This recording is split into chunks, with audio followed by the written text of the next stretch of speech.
Hey guys, it's Comedic Einstein and welcome to another awesome episode of Riddle Me Wednesdays, where I give you guys a riddle and an entire week to solve it. Yay! That didn't sound too enthusiastic, did it?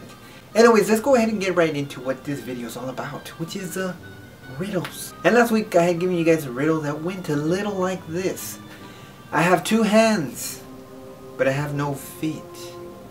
And my heart always beats at 60 beats per minute. And the answer to this riddle is a clock.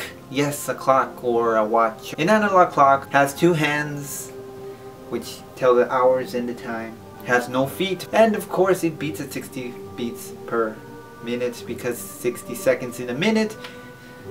Well, you get the idea. And if you were able to get this answer, that was so awesome of you, and if you weren't, no problemo, because there's always going to be more riddles to solve. But this week I don't actually have a riddle for you guys.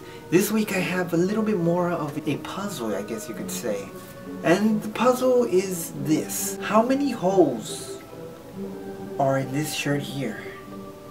Now look at it. Analyze it. Admire it. Kiss it. And now once you've done all that stuff, think how many holes are in this shirt. Not on your street corner. On this shirt. Well guys, I'm going to give you the entire week to think about it, and if you think you got the answer, just go ahead and leave it in the comment area down below, and your comment could always be featured at the end of the video like always. Well guys, that's all I have for you guys today, and as always, just remember, entertainment equals me times comedy squared. Peace out and have yourselves a great day. Laters.